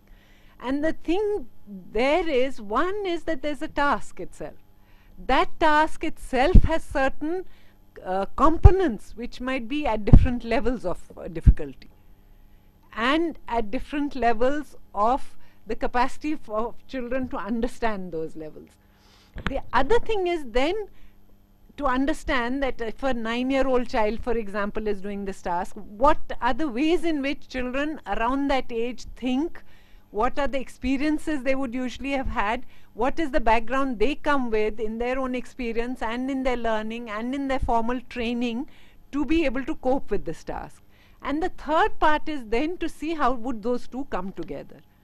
Now, what I also want to stress, which Suvasini hasn't dealt with too much, is coming back to theories, because I really feel that all of you should really try and master theories, because without theoretical knowledge you cannot be a teacher and you cannot be a teacher trainer. If you don't understand theoretical implications of all of the theories we talk about, whether it is sociology, whether it is psychology, whether it is, which seems very academic and very high flown, but that academic content and that larger complex ways of thinking about issues which seem very large and not directly related is the job of a teacher trainer or a teacher or an academician, to be able to bring together that larger complexity to something simple which is happening in front of us. Now, actually, according to what we know today, Piaget would say that the child will not be able to solve this problem. That the child inherently is at a stage of development where they cannot do. Some of you would remember the concrete operational stage is characterized by the fact that they can't think of two. No, it's actually, there's a. Yeah, but doing 5 simultaneous is what the formal operational stage really, where they do what you call logico-deductive thinking. That comes at the formal operational stage, where the child has to decide that there are 5 different situations. If I keep one situation, I have to take one at a time and keep in mind all of the others, and that is what is the crux of formal logical thinking. That you can actually think that I keep this, this and this constant and then change one variable, which is actually exactly what the experimental method teaches you. What is the characteristic of the experimental method, which is supposed to be the best way of actually doing scientific research? That you know what variables are, you know how to control variables, you know how to measure independent and dependent variables. Now, it seems like very, it's a complex thing, but that is the basis on which Piaget explains children's thinking. It's a mathematical way. No, it's actually a logical way. It comes from philosophy. The logic of thinking, which Piaget used, his vocabulary was taken from philosophy. See, he used that vocabulary to try and understand how a child's mind works. And according to him, there is a way in which the developmental process itself and the kind of experience we have in our life and the amount of time it takes to master each stage and move to the next is such that a child who is in the concrete operational stage won't be able to do this problem. I mean, you can teach them, and when Piaget says that they can't do a certain problem, that in this stage you're not capable of a certain kind of thinking. You might use other means but you won't be doing the logico-deductive thinking that the formal operational child can. And as Suvasini said earlier, you can give this problem to an adult. The adult will take a little time, but they'll come to the solution. You give it to a younger child, they can take 3 days and they won't be able to solve it. They know what you're asking for. They understand the problem, but they just don't know how to come to the solution. I mean, this child has obviously understood totally. He wouldn't be erasing it if he thought he was doing it correctly. He has understood that the 2 lines cannot cross. As soon as they cross, he starts again. He has understood also that the green box has to lead to the green house. He is going from the logically, beginning point to the end point. But how to bring the 5 simultaneous things together is too much at this stage. Whereas information processing theories, by and large, would say that actually a lot of theorists who talk about cumulative understanding would say that as soon as children actually have enough experience, they should be able to, once that experience is accumulated, they should be able to solve a problem of a certain kind. So it doesn't matter, the years are not important, it's the kind of experience you've had that's important. But let me also tell you that we have no conclusive way at the moment of saying, okay, Piaget was totally right and information processing theorists are wrong. This is an open question where people are still doing experimentation, still trying to understand why and what of the thinking is happening or not happening, why a child who can actually understand that this green block has to go to the greenhouse, also understanding the red one has to go to the red, also understanding that actually he can take different pathways as this boy was doing and can go round and straight and yet not get all of the pieces together. There's something more that's needed to move on to that kind of thinking. Now, whether that moving on is through experience, having much more practice with things like this, having a lot of different things which use that same capacity of thinking. When you're doing geometry, you might be using that capacity. You're doing social studies, you're talking of a historical battle that was fought and all of the different things that had to be kept in mind when attacking or not attacking, or what were the compulsions that a country went to war, etc. You have a lot of, logical thinking going on there. Now, when all of those come together, how much experience does the child need before they can actually come to that solution themselves? Where is that competence? We don't have a complete answer to that. Is it really that if the child kept doing it and kept doing it, Piaget would say if you made the child do it over and over again, they would learn an answer to it, but they wouldn't have the logical capacity to actually arrive at that answer. So they might learn this one problem, but you give them a second one which involves the same stages of thinking, the child won't be able to do it. Whereas once the child has acquired the logical, the logical thinking process, you can give them any kind of problem which involves that process and they will be able to solve it. Maybe not immediately, but they have the capacity to solve it. So there are different sets of theorists and different thinkers within how you understand children's learning and cognition have slightly different answers to this. So the point is to actually try and understand, all of us have experience with children. Teachers who are in classrooms are always doing this kind of thing. So for them, it makes sense to arrive at some kind of, their own ways of trying to bring the theories together and trying to understand which theory seems to be working or not working, or is it, how do I understand this child, and how do I want to keep practicing this, giving child more and more practice, or is there some larger kind of thinking that I want to develop before the child will arrive at solutions to problems?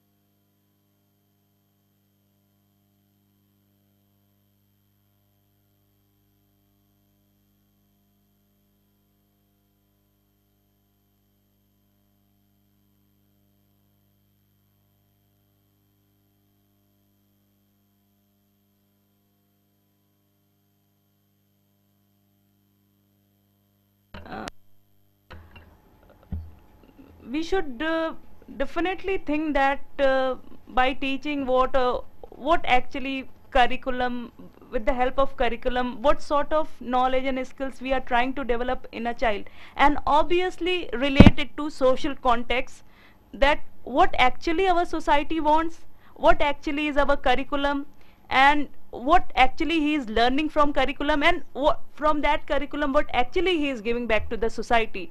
So all these things should be interlinked, and then a sort of curriculum has to come up.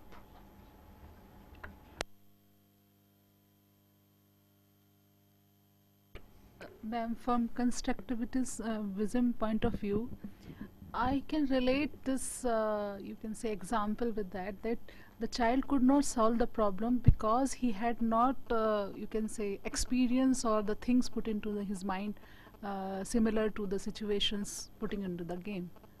And this is the constructivist idea, because he could I cannot relate these two things, the constructivism and this game. Is that broadly, if we look at, like here I have written, if we look at Piaget's theory, Piaget will say something. He will say that inherently a child of 7 years and 8 years will have some quality in him which makes him very different from an adult of 25 years. Okay, therefore Piaget will say that this child is not having the is not able to do the operations which are required for him to solve this puzzle. And I mean, that is something which is there as a quality in the child, which would be true in all cultures. Okay, but there is another way of looking at it, which is that if a certain type of activity a person is exposed to, for example, today middle class children have mobiles, and they are always solving puzzles on mobiles, iPads, computers of this nature, which is basically spatial puzzles, and they enjoy doing it. It may be the case that these children at an age of 7 and at age of 8 are able to solve very complex puzzles requiring a lot of motor dexterity and requiring a lot of spatial thinking, which may be far beyond their cognitive age as imagined by Piaget. Now, between these 2 points of view, there is we do not know yet what is the, if there is an exact answer. Okay, therefore whether this child is not able to do it because he doesn't have so much experience, or whether he is not able to do it because he is cognitively not mature enough, that these are the differences in the theoretical standpoints. But as a teacher, I mean, we don't need to be so purist. When we go to a class and when we see the situation, then we need to make a right, wise choice at that time. That's what I would say. 1 minute. Yeah. So for this mental processes are concerned, I will just like to know about how a child can arrive at this metacognition point of this metacognition. How we can go about it, because mental processes are instrumental in the entire thing. Okay. I don't want to go into larger because these are actually large questions, whether one is able to, for example, we know for sure that you can't teach a 5-year-old calculus. I mean, you can try, you can keep trying for a whole year. The child is not going to learn calculus. No, there's also certain stages of cognitive development. Now, the contradictions between theories to some extent are, is it just time and experience, or is there something else where time and experience also plays a part, but there is also a kind of stages of maturity based on, Piaget's theory is a bit ambiguous because he keeps talking about that maturity coming from the fact of having that experience. But at the same time, he's not willing to say that if you actually really put in more and more experience, that stage can be brought earlier and earlier. There's a certain amount of flexibility to how early a stage can come, but beyond that it cannot. All that this means in the classroom, this is something that researchers are doing every day. There is a lot of material. If you look at any journal of cognitive development, child psychology, child development, cognitive science, all of them are full of experiments which are trying to look at these. These are complex questions. It's like in medicine. We really don't know how exactly what every part of the brain, how it's linked to every movement, etc. There's a lot to know, although we know a lot. So we don't really have, at the moment, definitive answers to exactly how these processes happen. What we do know, and what we could try as a way of understanding children in the classroom, a constructivist point of view would usually say, okay, if this child is not able to, if I am actually making a child do something which seems to be beyond the capacities, there's either some way that the child has to come to an understanding of that there are 5, they've understood the instructions. There has to be a way for the child to be able to imagine those 5 situations and to be able to come to a solution. By just making the child arrive at a solution because you show them how to draw the lines, that is not, this task hasn't been understood by the child. All you need to know as a teacher is that when the child can actually arrive at an understanding of the task you're giving is when you can say learning is taking place, okay? In the sense that, okay, the child has comprehended something on the basis of which I can work with the child further. The next stage to this, if this is a skill required for learning something else, then I can say that this child has acquired that skill and the next stage would be that. As opposed to the fact that because I have taught this child how constructivist point of view would say till then that comprehension hasn't happened. So to presume as a teacher that this child has learned this, now we can move on to the next stage, is only forcing a kind of rote learning on that child which will not be understood or not be usable by that child in other circumstances.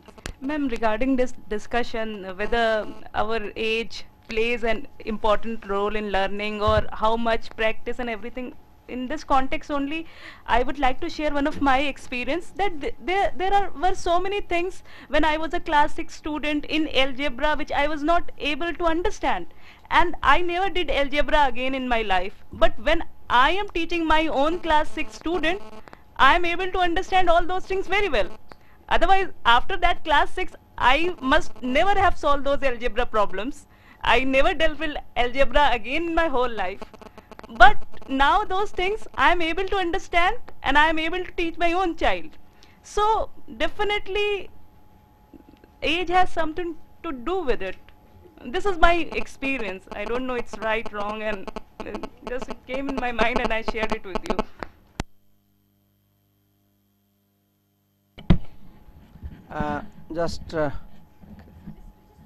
That because I don't want to leave it at age. You know, age makes it very biological. Actually, you are substantiating Piaget's theory that there are stages of development. He would say we still haven't understood fully how the development takes place, what exactly are the mental processes involved and what pushes those processes. But certainly stage theorists, which is one group of theories within development and cognition, what are called stage theories, believe that there is a qualitative change over development.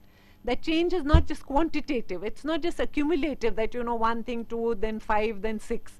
They say that Piaget, for example, says that when you move from the sensory motor stage to a pre-operational stage, there is a definite qualitative difference in your thinking. And there are suddenly certain kinds of thinking which you can now do which you couldn't do at that stage, no matter how much you were pushed.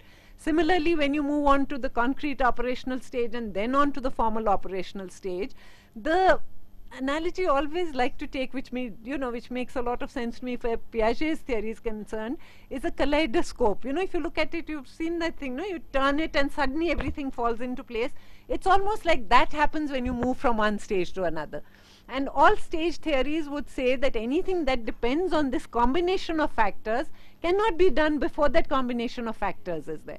So no matter how much you push, how much you teach that child, how much you keep trying to make them do it, they can't. I mean, they can at a superficial level do it, and you'll think they have understood, but they wouldn't have really got the comprehension, and the basic thought process is not there. So to some senses, I'm with you, and there's a, there are people who would disagree with me and with you that, okay, no, if you push enough that children can learn things younger and younger and in different ways. I too think that generally and in broader terms, Piaget's theory holds for a lot of things, and there are certain kinds of experiences which also come with a certain amount of maturation at different levels, not just at psychological, I would call it, rather than just physical, which allow children to understand certain things and not others, and only when that understanding is there can you actually internalize other kinds of thinking and other kinds of skills. So that's exactly Piaget's explanation, that as an adult your thought process is of a kind basically which is capable of understanding this simultaneity of thought and spatialization, whereas a child is not capable of it. But that you'll have enough time to explore this in your course, and I really would suggest, because these are very difficult questions with very difficult answers, and a lot of research and lot of actually debate around them. There's a lot of material on this which might make you more confused than clear. But you know, that confusion is worth having, because if you're clear about things which we really don't have clear answers to, we can do a lot of damage. Ma'am, just to add to Samreen's perception, it is not only at the level of child, it is at the age of adult also. We read some literature, and after 5 years we read again that book, and we unfold new meanings from that only, which we have read previously 5-6 years ago, and then we see new meanings from that very old book, that very old phrases. In literature, we can say, when we read the literature, we unfold new meanings. Whenever we read, we repeat it. So it may be not only at the level of children, it may be at the level of adult also. You know, I want to make a little distinction. Now, what you're talking about is a different kind of meaning. It's a kind of meaning of whether around how you pictured a situation. What we're talking about is really a level of cognitive thinking which enables you to, because when you reread a book and you see it from different points of view, your thinking and the logic of the thought may not be very different, but the content, the way you perceive the content changes. Whereas when we are talking of this kind of development from one stage of thinking to another, there is a difference in the logic of the what Piaget calls the structures of thinking, which are different. And no matter how much you try, that other structure is not available to you at a certain stage. It's only when some kind of shifting takes place, we are still not very clear of what makes that shift happen, that you can actually reach another level. Now, having come to that, and this is going to become, you know, too much to explain here, it's true that there are lots of questions we don't have answered, and Piaget has been challenged exactly on this also premise, that even as adults, for example, then that the fact that if I have certain structures of thinking, then I should be able to understand any kind of, you know, astronomy or whatever, nuclear physics or whatever, because the thinking process is the same, and that some of us are much, there is a much greater somewhat capacity, wherever it comes from in this developmental stage, at thinking logically at very high levels, for example in history but not in chemistry, or in chemistry and not in history. So is there also, and there's a lot written on this, is there also a way in which what you are experienced at, even though you've reached that formal and last stage of development in terms of thinking, is there still are there domains within which your practice, your involvement, your years of experience make you more, you know, potentially a better thinker of that kind of content than in other areas?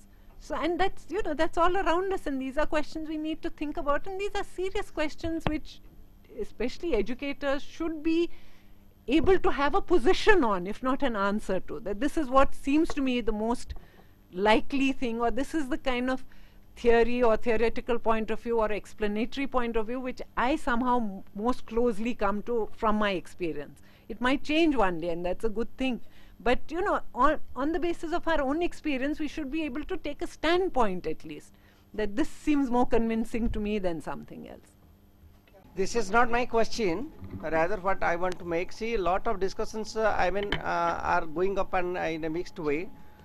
Constructivism, then Piaget's theory of cognitive growth and experience, all this is just these are all almost a kind of overarching ideas. Piaget, there must be two explicit ideas. One is how the cognitive capacities, they grow and expand along the years. This is one side. The other side, that how the child is able to make meaning and acquire knowledge of the environment, and particularly this in respect of constructivism, we call it cognitive constructivism, and the focus is here, the child gains knowledge, creates meaning through interaction with the environment, with the surrounding people, and this knowledge is again dynamic, which again is takes gradually changes. So these two things must be very distinct and clear. And in respect of experience, in Piaget approach, experience serves a background, a facilitator. Whereas experiential in other experiential learning models like that of David Cole and Robert Glaser, experience has a different role. So we should not get confused with all these. Thank you.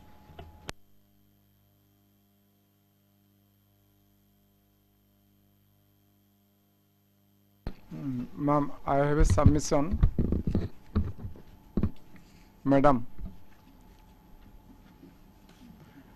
I have a submission. I have a submissions. What you say that children are not empty vessels. When they are taking shape in their mother homes, learning takes place from that times.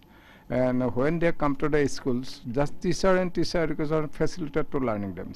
What is your views on that?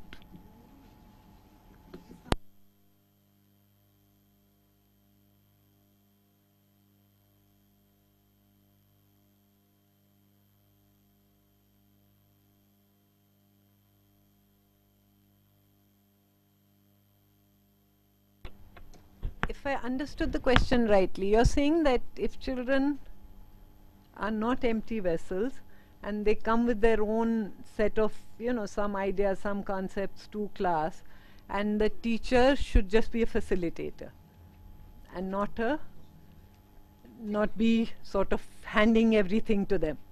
Yeah? What are my personal views? My views are very sort of slightly more, I don't want to get into too much, but okay, yeah, I think a teacher and facilitator in the sense that a teacher cannot determine everything that has to be given to the child. Okay, so it's not like there's a very traditional view of learning where we have, for example, even today in our schools, we have a syllabus, and what do we do most of the time? We have the syllabus, we have how many topics, I think, overburdened syllabus for a school child, where there's so much to be taught and to be examined and to be held accountable for, that we leave very little time and the scope for children to actually express what they might be wanting to think about, or what their own knowledge is, how they've understood anything in the class. So willy-nilly, more or less, we are doing that empty vessel theory of, okay, you have so many things to put into the child's mind and they have to be put somehow or the other. Now, the whole thing of facilitator isn't necessarily to say that children shouldn't be learning certain things which are determined in some way by a general understanding within society, within disciplinary boundaries of what is needed, for example, to learn in mathematics, to learn as history in a certain country, to learn as political science or social studies, etc.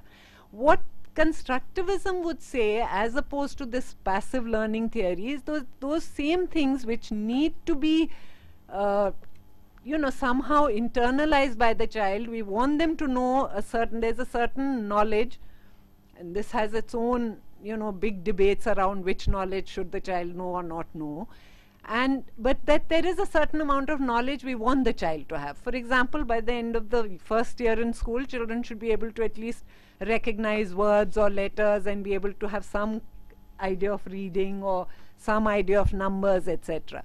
How it is done is what the difference is. Is it going to be done by just the teacher knows what is right and then she will just, or he will just impose it on the child, or is the child going to be allowed to be part of that learning process in more active ways than just sitting there and taking on what the teacher gives? My own point of view, and this is a very personal and my academic orientation, is I'm much more in agreement with Vygotskian theory, which thinks of the teacher as more than just an passive bystander or even an active bystander.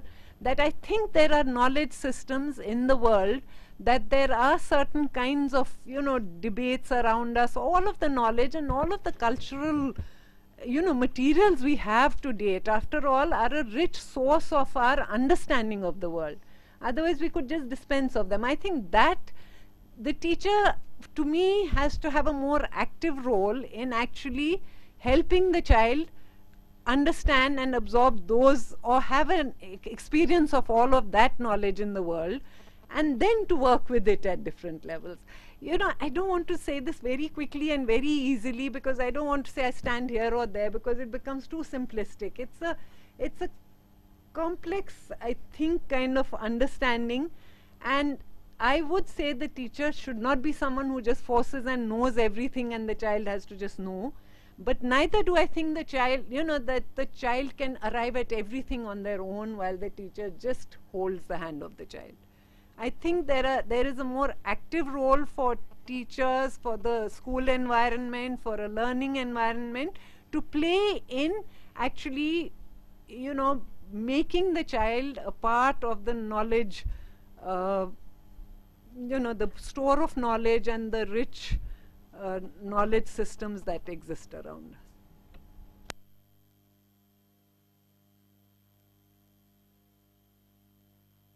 What are your views on how many of you think that a teacher actually has a bigger role, or a, you know, that it is the child actually doesn't know very much and the teacher can teach them everything, or that the child comes with certain you know, there's a lot that the child already does, knows, and you have to fit that learning or whatever one wants to do within the school, within where the child comes from also.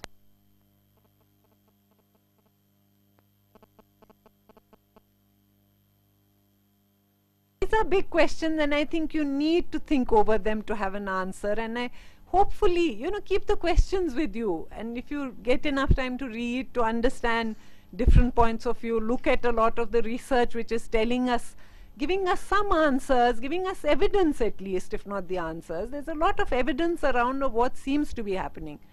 So, you know, we have to try and put that evidence together and come to some convictions of where we think the answers may be. And or at least how that evidence can be used in our own learning, in our own understanding of a school situation, in our own interactions within a classroom, and, you know, how to deal with it.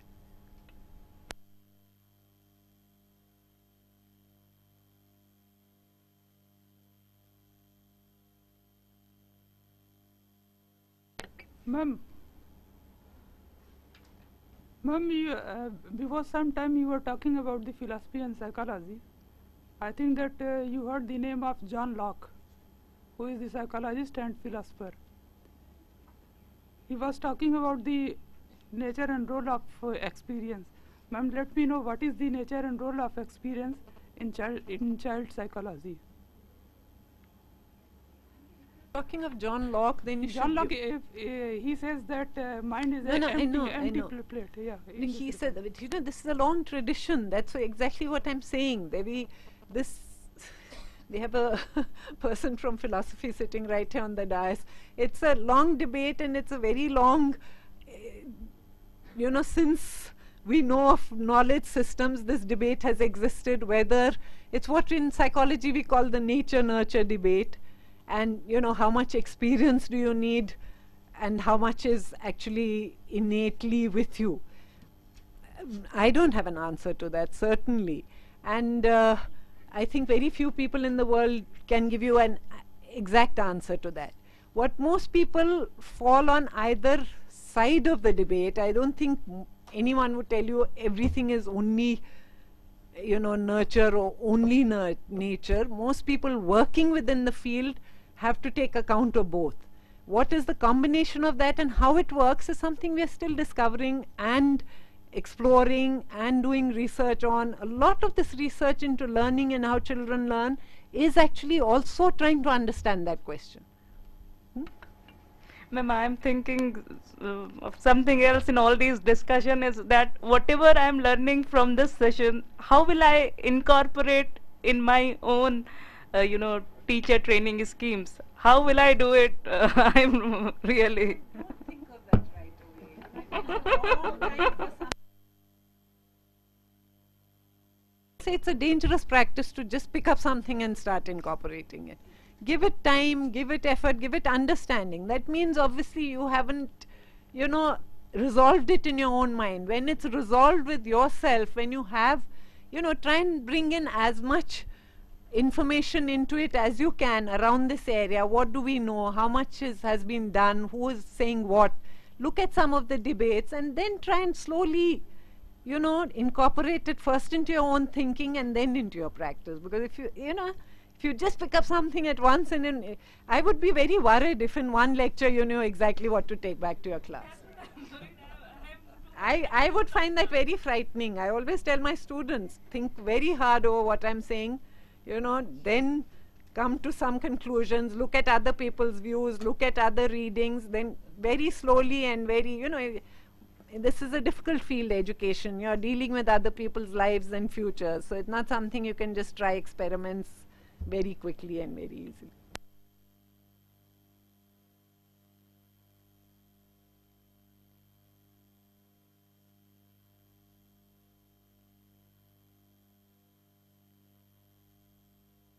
It's simple, it's not a complex, I mean, it's quite complex as it is, but you know how children learn number, but in the very early stages, and it's context specific. I'm talking there about how the Hindi number system, what that does to understanding just how numbers are written and read. Okay? And how as a teacher one could look at the complexity of something so simple, because as teachers you think learning numbers is the simplest thing, and by class 3 if children aren't completely able to do it, I've heard teachers say, I've repeated it to them 100 times, they're not interested and they don't want to know. But if you actually look at what the complexities are involved in understanding what a number means, understanding the numerosity, being able to see the representation in writing, then to be able to write it and put it together, it's just trying to show you how something we think is so simple is actually very complex. And I think, you know, I'm saying this totally not as a universal phenomena, but as an Indian phenomena. I say it to my students all the time, and I would really implore you as well, what we think is simple is not really, usually not simple. So instead of trying to find simple answers, can you look at something that's simple and try and actually decode it into how much complexity is behind it? So if you can understand the complexity of things, I think you'll be much better equipped to work in classrooms, try and understand things going around you, than if you try to simplify them too much.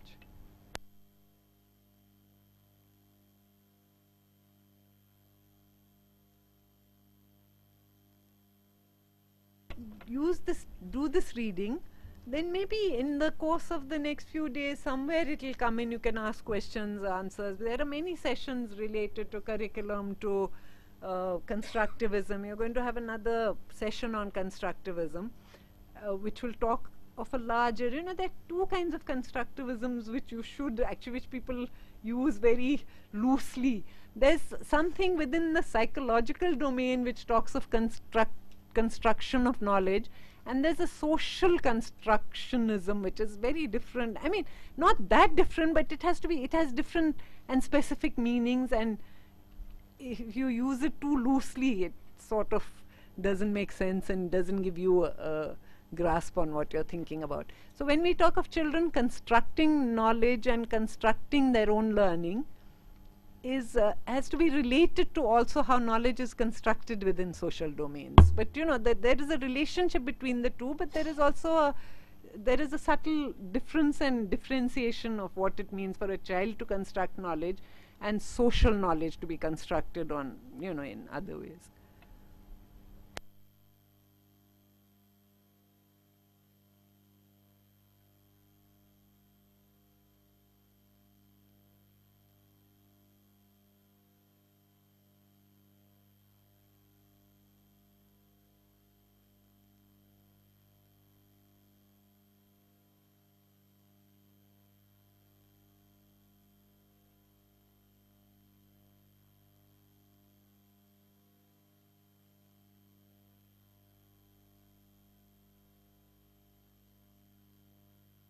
A program called the Bachelor's in Elementary Education, which is the only place actually that has a 4-year program for elementary education teachers.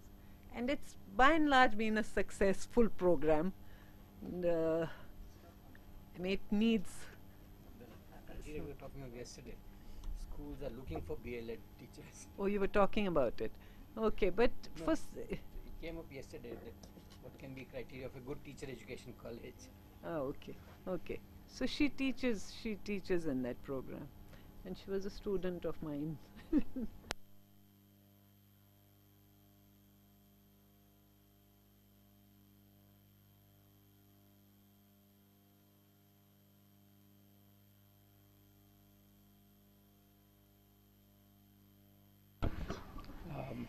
Well, first of all, I must convey a sincere thanks to Suvasini and Farida for this very interesting session on behalf of all of us. And we just have about 10 minutes to go for lunch.